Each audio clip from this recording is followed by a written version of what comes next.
Kumusta mga ka-otits? Tara, come tayo.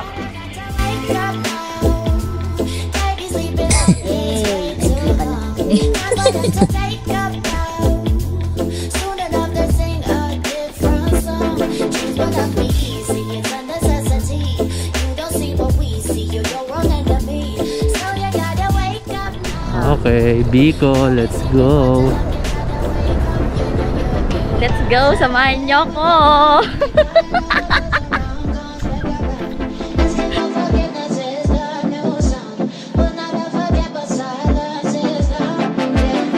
Suli ng tatay ko to. Yun.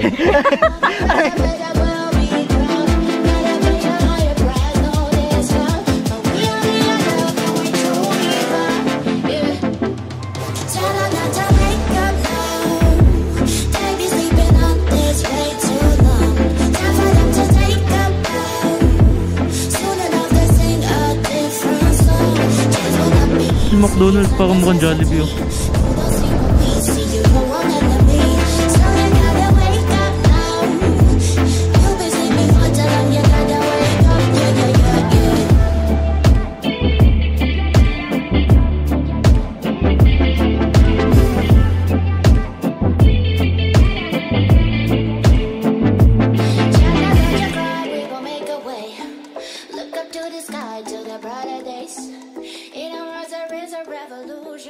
Ito na yan. So ito na yan mga ka-otits, no? Pag nakita niya tong bakod na kulay blue, yun na yun.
Pagka nagsiset up na ako ng pang-camping.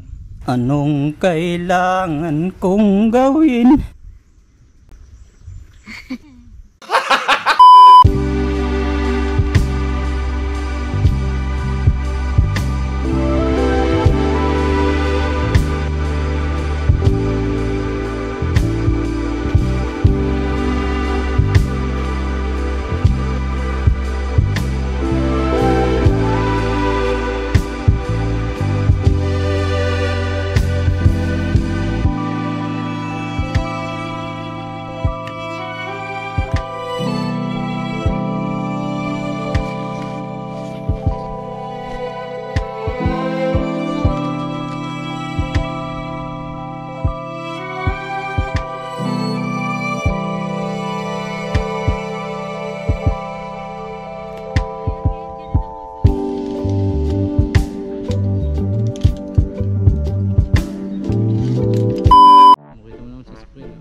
guys, nakikita nyo ba yun, yung nangunguha ng mga suso? Ganyan din yung gagawin natin for today's vlog. Kasi ganyan yung nauuso ngayon. Yung mangunguha ng suso. Nawala tuloy ako. Di ba uso ngayon yung pangunguha ng suso? So today, ang gagawin ko, mangunguha tayo ng suso. Pang-ulam natin for tonight. Let's go, samahan nyo ko. Ano ka nasisira, ulo? Kasama ba? Teka lang, paikot-ikot ako eh. Tignan nyo. Dahil low tide, titignan natin kung may makikita tayo ng mga suso.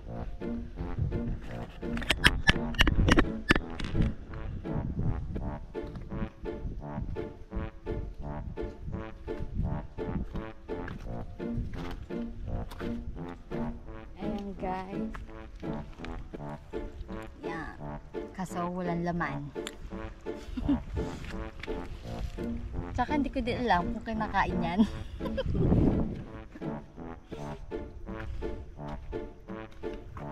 Ito ata yun. Ito. Kaso nakasangat siya sa bato. Ayan, ang dami. Dami ditong ganito. Umang kung tawagin sa amin. Yan o. Diba? Dahil low tide, yan, naglabasan sila. Madami sila.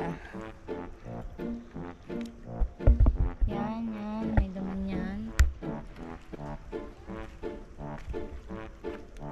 Tapos may panipit pa ng crab. Kasi wala na. Naunahan na tayo.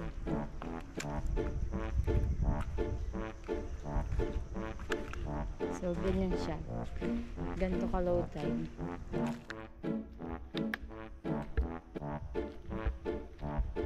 Siyempre. Tama na.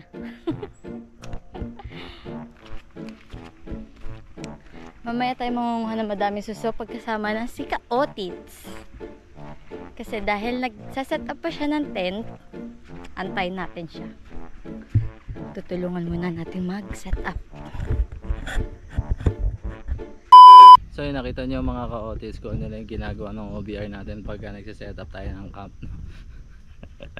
In character yung ginawa niya kanina. Grabe ka. Kasi, ayun, nakakakita kasi ako ng nangunguha ng ano. Hindi ko alam kung anong kinukuha nila eh. Ayun o. Kasi ganyan yung mga lagi ko pinapanood sa Facebook. Pinangunguli sila ng mga kung ano-ano.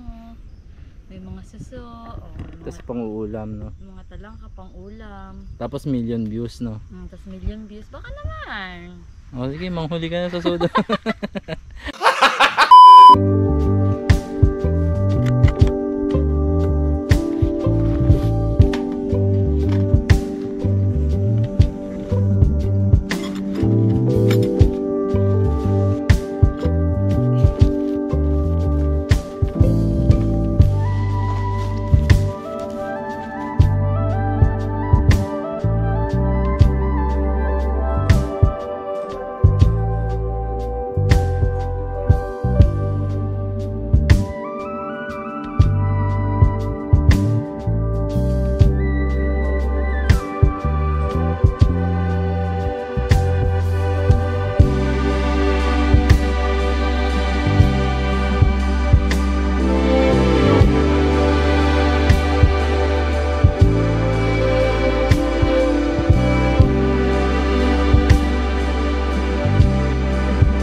Lalagay.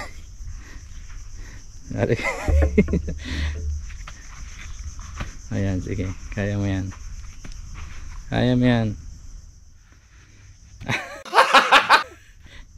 Kaya mo yan.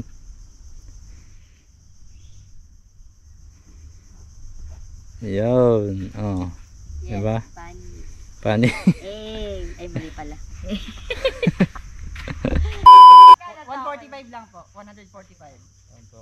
145. Ang tawag dyan sa isda na yan? Pakoy, pakol, ganun po. Parang pakol pa ka, narinig ko na yan. Opo. Masarap po yan, malaman po yan. Edible siya except pala dun sa tiyan. Sa tiyan ang kakainin nyo lang is atay. Atay lang. Opo. So best siya may sauce, toyo, mansi, ganun. Toyo, Tsaka, mansi lang. Sili, opo. No, tapos ihaw na lang diretso. Wala nang linis-linis. Wala pong linis-linis. Ayun. Ayos yan Kayo po bahala kung isulbot mo na sa dagat. Yung bubusa mo na. Lagi naman kayo nagbebenta niyan dito. Yung tatay ko po kasi nalaot, nagdadagat siya. So pag may huli siya every 2 days. Ganon. So ako lang taga-deliver. Ano nga pala nung may page pala ako guys, Kapenggala yung pangalan. Nagsasal ako ng coffee dito sa Unisan every weekend po. Yan, Kapenggala. So, ito yung ano niya, YouTube niya. Yan. Hello. Yan, pa-subscribe natin si Kuya. Thank you. Yan, Yung bayad pala. Bayadan mo na.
So time check tayo mga ka-otits, 7:30 na ng gabi, no?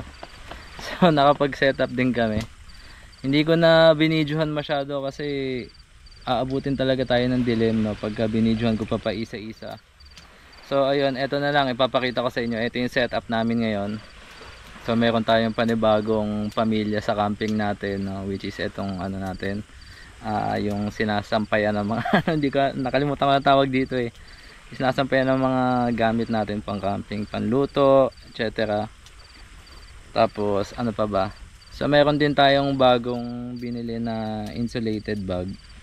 So ito yung parang cooler natin pero collapsible siya. So dito pilang kaya hindi ganun ka bulky pagka dinala, no. Napakalaking tulong din ito kasi lalo na pagka kailangan natin ng yelo. Tapos ayun. Ano daw? So pagka kailangan natin ng yelo, tapos syempre pagka madali siyang matunaw, doon na muna natin ilalagay. Pati yung mga frozen goods natin, pwedeng doon na muna natin ilagay, no? So ayun, ano pa bang bago sa setup natin mga ka-otits? Wala naman bago sa setup natin ngayon mga ka-otits. Pero bukas may papakita ako sa inyo na isang mini tool lang, no? Ginagamit to pang breakfast natin. So malaking bagay din siya sa agahan, no? So abangan nyo na lang mamaya-maya ng konti pagka ginamit na natin. So ayun, as of now, nag-iihaw na si OBR. Gusto mo ba ipakita natin si OBR? So ito si OBR, oh. Ayan, oh. Yun. Ganda, oh. Yay! Yun, nagpapaypay ng isda yan. Oh, ayan, oh. Para maluto na.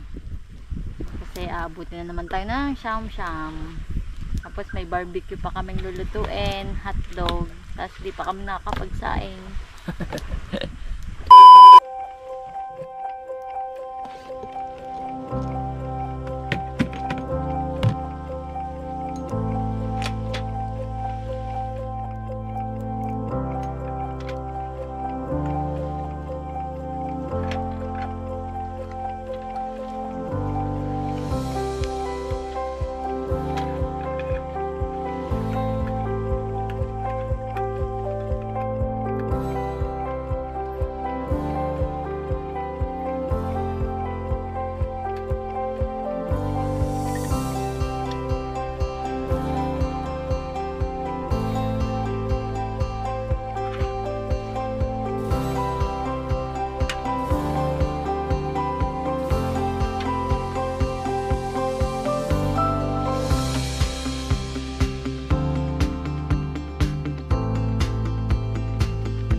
Ba't maalam ba kayo mag-uling? Si Lola lalo, marunong. Ang kay Lola naman, bao. Ano? Paano kaya ito ginagawa tong uling na to? No? Ano, dati, mag-uuling kami. Nag-uuling kayo? Oo. Yung bata pa naman kami noon, syempre maliliit pa ka. Nagturo sa'yo? Bata, hindi. Nakikita ko lang yung mama at papa ko noon. Kasi syempre maliliit pa kami noon. Tapos sinasama kami sa gubat. Yun. Tapos makikita namin mga nagpuputol sila ng naglalagari sila ng mga puno. Maliliit lang naman.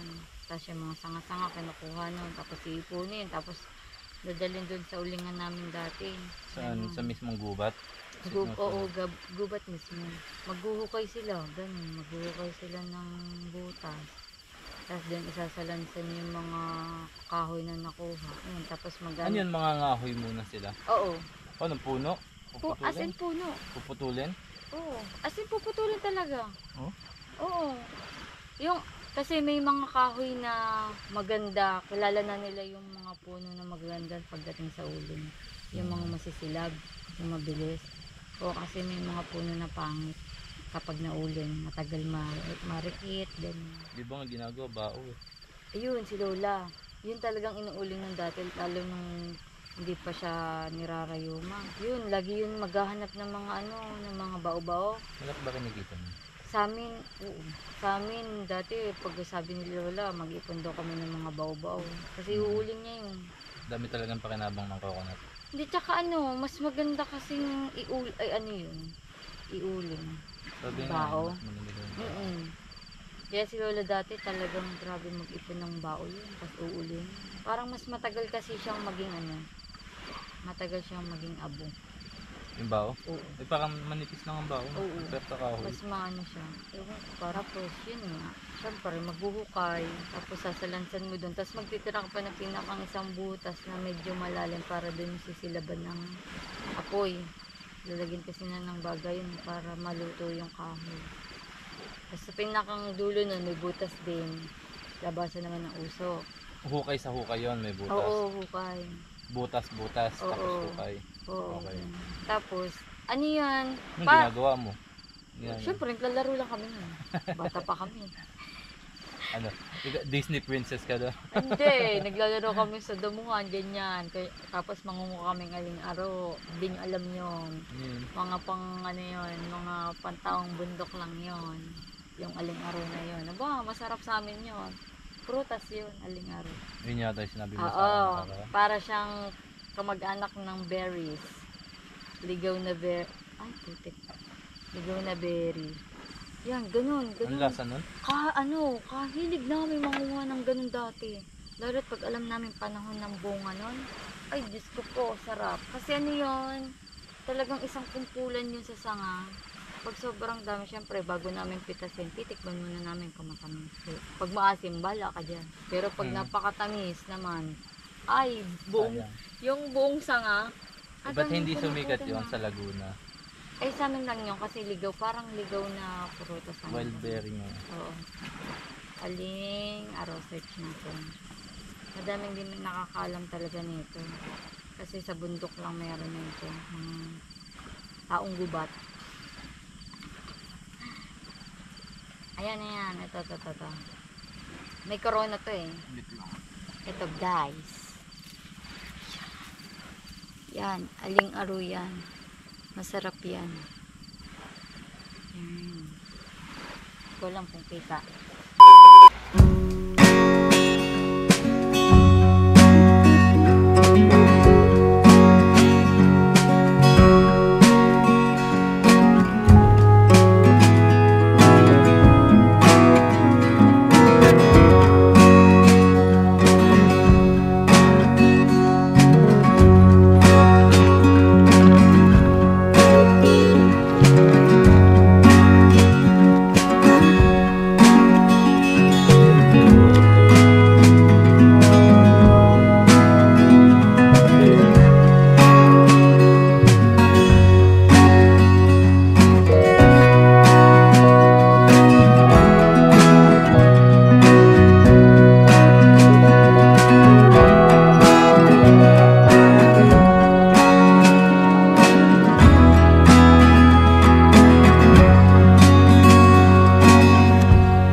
nakatapos na magluto si OBR. So nakasayang na din tayo, nakapag-ihaw na ng isda, nakapag-ihaw na rin ng barbecue, nakagawa na rin tayo ng sausawan.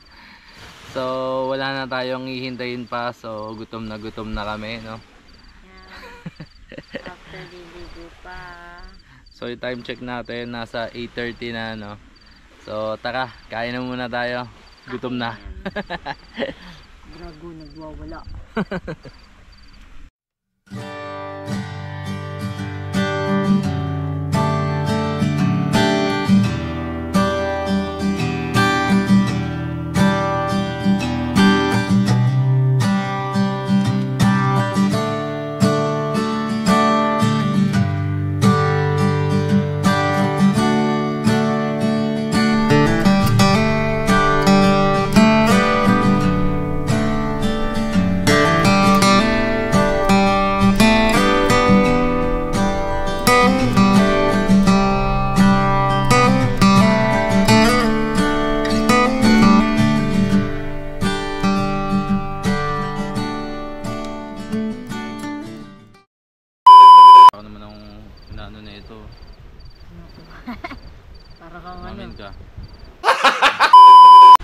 Sino mga ka-otits, kakatapos lang namin maligo, no? Tapos naghugas na din kami ng pinggan. Si OBR lang pala naghugas ng pinggan.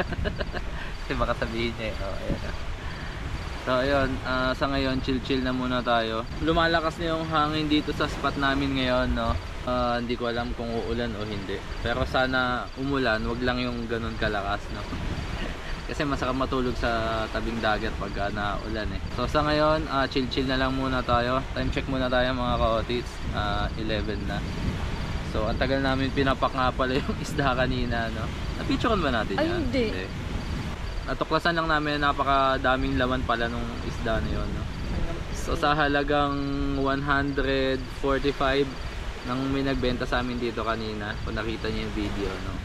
Sulit na sulit kasi hanggang pisngi may laman, as in. Tapos yung atay niya parang malaki pa sa atay ng ano eh, ng manok eh. Laki-laki, So, ayun. nakakatuwa. Ayos na ayos eh, oh. Kaso di naman ako nakain ng atay. Siya lang ang kumain. Ayan, di ba? So ayun, medyo ina-allergy lang ako ng konti pero okay lang. Dahil sa Atay lansa yata yun, oh, ewan. Pero okay lang naman kasi hindi naman malansa yung pagkakaluto namin. Siguro kasi isda lang. Ayan, medyo allergy kasi ako pagdating sa mga seafoods. Pero may mga typical na food lang naman. So ayun, chill na lang muna tayo. Tapos tutulog na din tayo, no? Kasi medyo pagod na dahil sa biyahe namin kanina. So ayan, inumin nga pala namin ngayon soju. Ito. Ayan. Tapos ubas. Ayan. Pulutan namin. So ayun, magkita-kits na lang ulit tayo bukas ng umaga. So Good night. Bye-bye.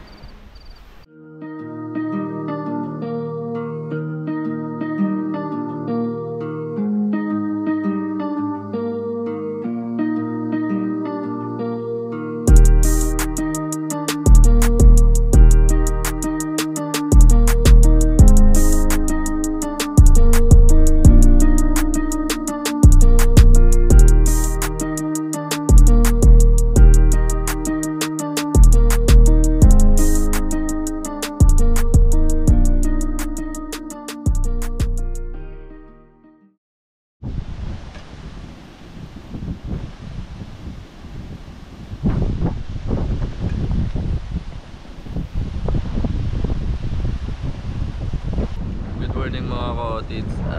Ginising kami ng malakas na hangin, no? So yung lamesa namin tumumba, tapos yung mga upuan namin nagtumbahan kanina. Yan, inayos ngayon ni OBR. Lakas ng hangin dito. Ano?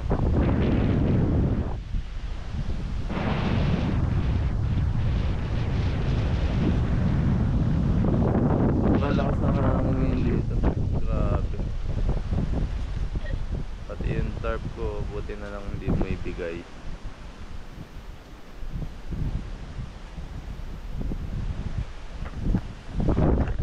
Simula kagabi pa, magising-gising na ako kaya medyo wala akong ayos na tulog, no? Titignan ko lang yung lakas ng hangin kasi hindi siya yung isang bigayan, napakatagal. Dire-diretso yung hangin na binibigay niya na malakas. Kaya nakakabahala din kasi yun nga. Kaya hindi ako makatulog. So nakaidlip naman ako kahit konti, tapos yun nga, nagising na naman ako, nagtumbakan yung mga lamesa. So panoodin lang muna natin yung hangin na to.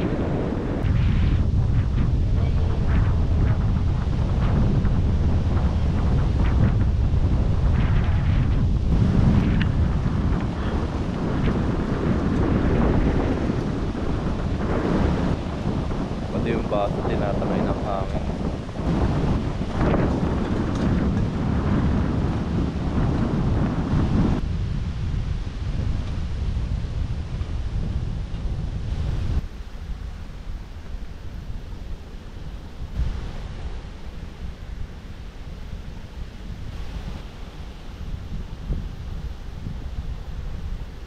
Sino nga mga ka-audits, no? Tulad na sinabi ko kagabi, yung bagong membro ng camping set natin is itong inflatable, itong insulated na bag, no?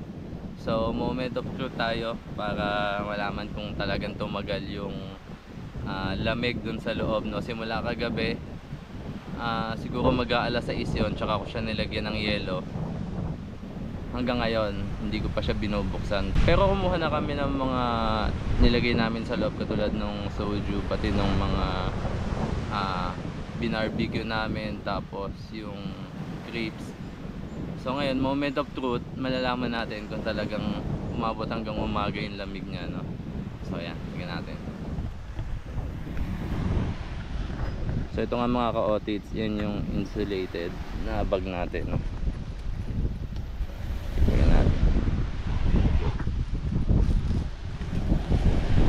So ayan, malamig pa rin tong tong hotdog, malamig pa din, pero tubig na yung yelo, pero malamig pa din siya, oh. So okay din, solid din, good for 2 days and 1 night camping, no? Pwede pa to, solid. So ipopost ko na lang yung link nito sa description box para malaman nyo kung saan nyo mabibili, no? Malaking tulong din sa atin itong mga camper, no, mga ka-otits, lalo na sa mga moto camper dyan, no? Kasi hindi na natin kailangan magdala ng mga bulky na mga styro na, kumbaga tawag doon na cooler. So ito, collapsible lang siya, dito lang siya, tapos bubuksan nyo na lang, no? So ayan, ayos. Time check mga ka-otits. At 7:20 tayo magkakape saka magluluto ng hotdog. Nagyan na tawa eh.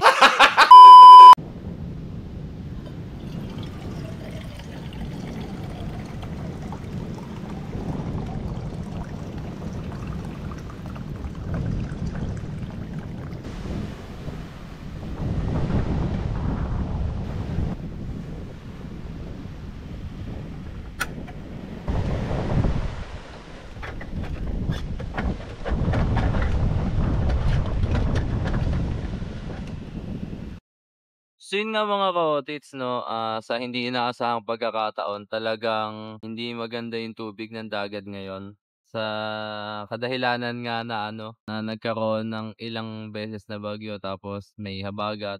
So ang tendency kasi noon pagka bumaha sa mga lugar, syempre dito lang naman babagsak sa apply yung mga yung mga tubig galing sa baha sa mga syudad, no. Tendency noon, dito lahat na pupunta yung mga basura, yung mga dumi, tapos lalo na pagka ganyan maalon, nahuhukay ng tubig yung lupa, no? So ang tendency, lumalabo yung tubig. Pero yung itsura naman ng ng resort na 'to, hindi naman 'to ganito dati. Napakaganda. Napakaganda na ito. Napakalinaw ng Although first time namin dito kasi nakakita na kami ng video na dito talaga. So kung gusto niyo makita yung video na yun, eto yun, no? Papakita ko yung clip. So kung makikita niyo sa video, napakalinaw talaga ng tubig. Ibang klase yung tubig dito, tas ang ganda din. Ngayon kasi talagang wala na, kung mapapansin niyo, ayan, no? Medyo malabo yung tubig. Hindi din natin alam kung hanggang kailan man ganyan, kung kailan siya babalik sa dati niyang banda. Oo, sabi ni ate baka mga buwan yan, no? Bago bumalik sa dati niyang ganda. So ayun, pero huwag kayong mag-alala mga ka-otits, babalikan ulit namin 'tong resort na 'to para Sabihin kayo. i-update namin kayo para makita niyo rin kung gaano talaga kaganda. So sabi ko nga kanina dun sabi ko nga kahapon habang nagmamotor ako papunta dito. So nakita ko nga 'to sa video ni Pobreng Manlalakbay, no. So na-attract ako kasi maganda nga yung resort. So sa kasamaan palad talagang ganito yung naabutan namin, pero okey lang naman. Kasi chill-chill lang naman kami, at least nakapag-relax kami kahit papaano, no. Na-enjoy na din naman na Oo. kahit di namin nagamit ang tab.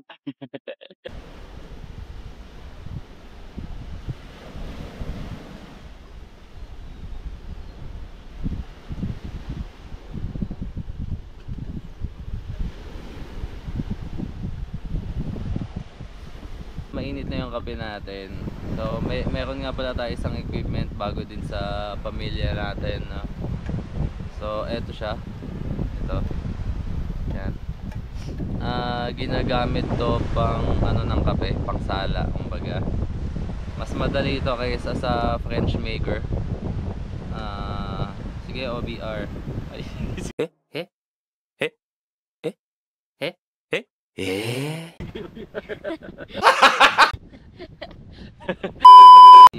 ano mo sa kanila, i-demo mo sa kanila kung paano yung gagamitin. So ayan, bubuksan lang naman natin yung ano, yung pinaka tube niya, ano. Ayan.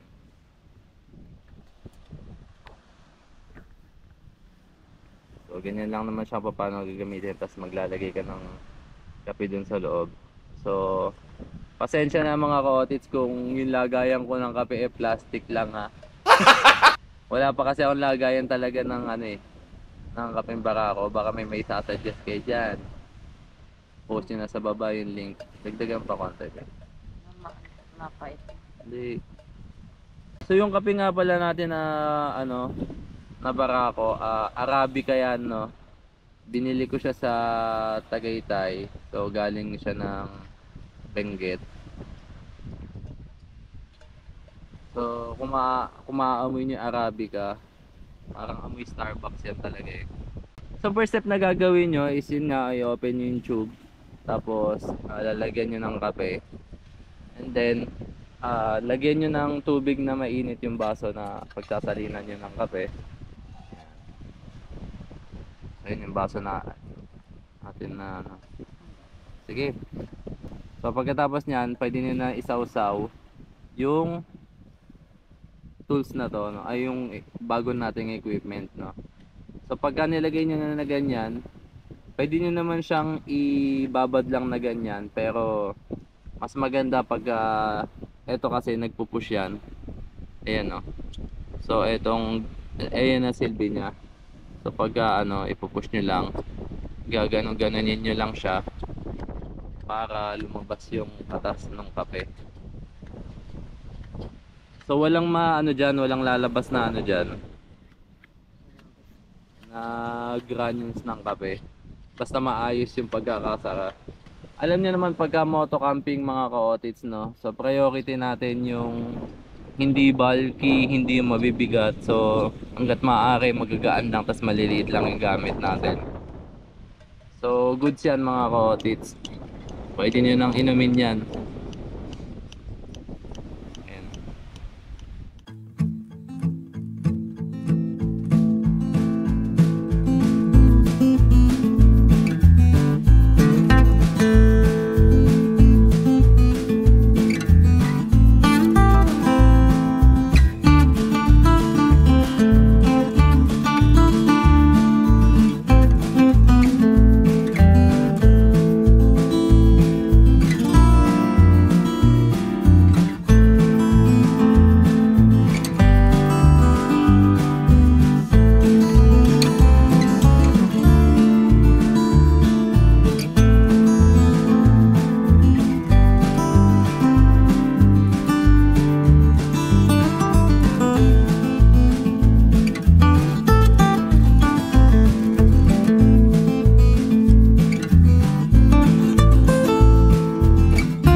B!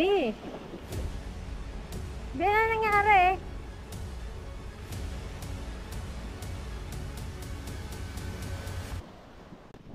Ano nangyari?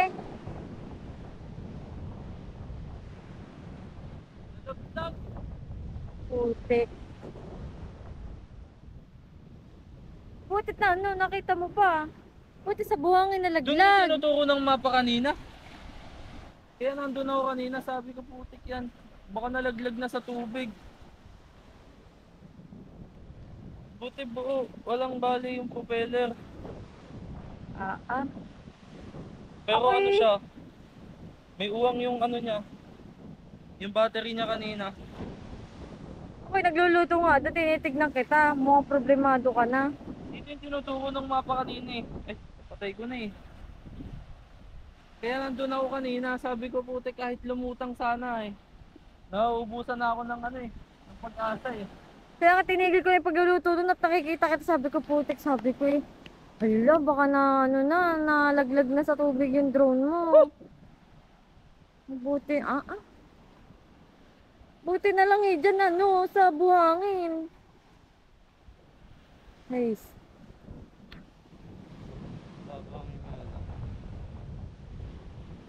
Pero at least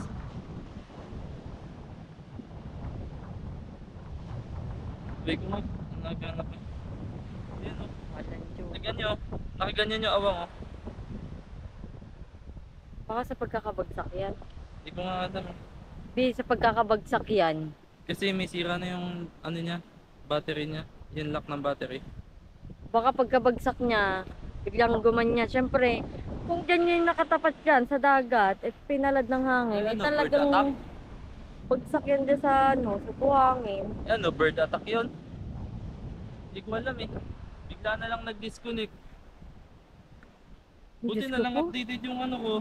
Nako, thank you Yung home Lord. point. Kinabahan ako. Pati nga ako na problema na din dun. Kanina pa ako sa'yo tingin ng tingin. At iniisip ko baka mamaya yung drone mo wala na. Buwan ko muna ako na.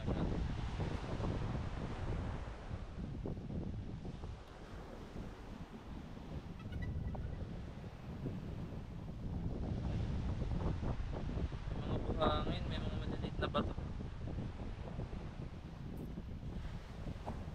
Ah, So yun mga ka-otits,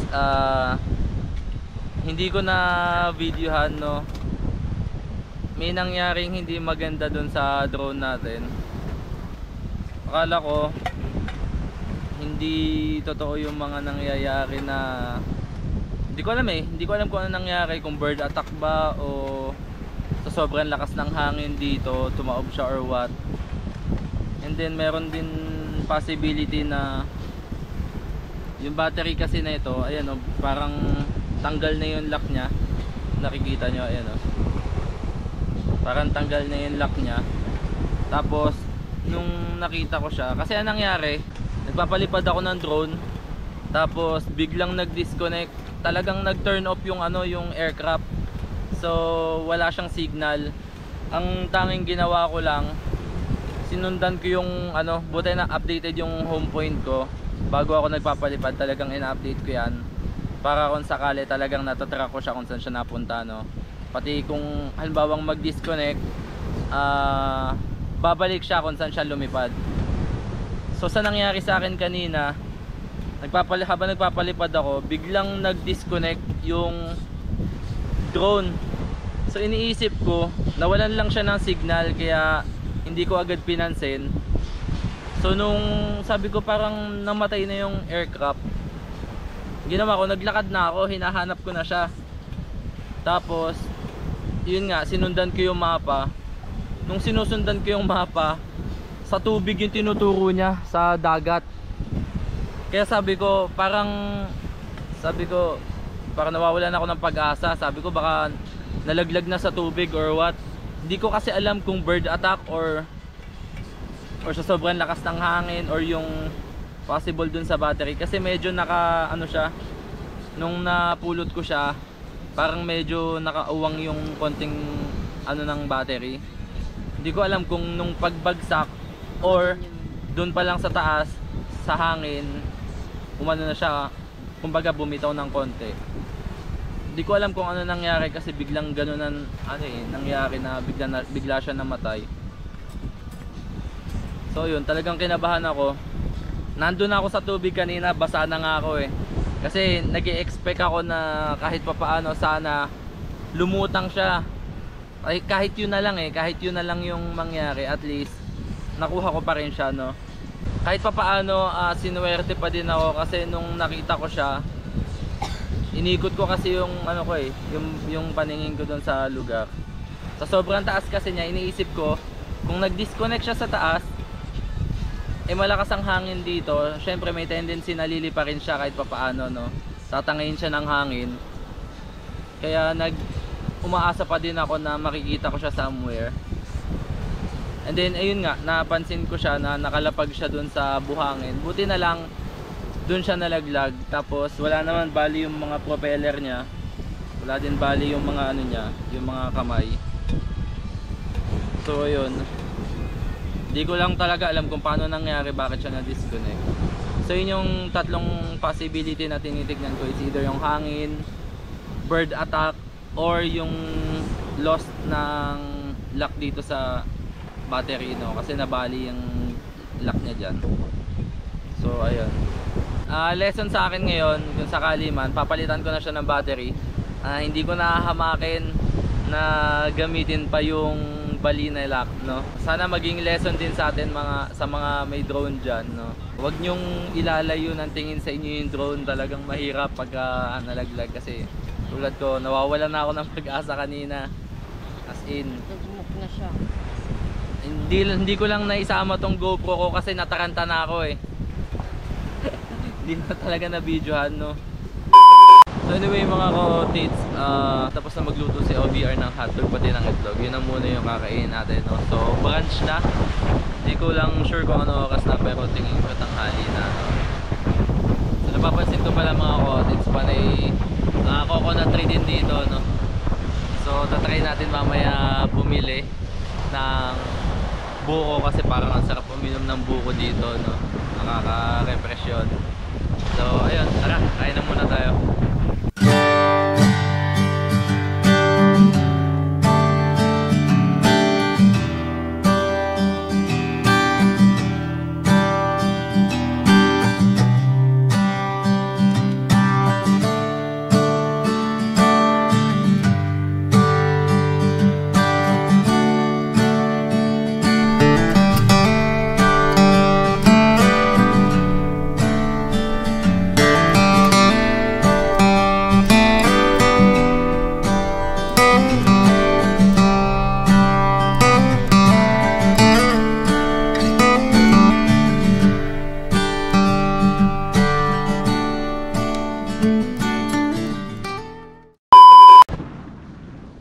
Bata na kaya akala niya mabubuksan niya yung buko sa kutsilyo lang. Toast! Sige! Sige yung hilig! Sige, pag nabali yan! Sige, kuko mo! So yun mga kotis, no, papakita ko lang sa inyo yung mga amenities dito sa resort na to, no. So unang-una, ito yung CR nila. So medyo malayo yung CR dun sa spot namin. Andun ang spot namin. Dun. Ayun, ito bandang to. Nakikita nyo to. Ayan, ayun yung spot namin. So ito yung CR. Andyan din yung sink. Tapos may ihawan din sila doon sa bandang yun. Tapos nandyan yung mga pavilion nila. So sa bandang dulo naman dito, mayroon silang volleyball court. So kung gusto niyo maglaro ng volleyball, pwede din naman.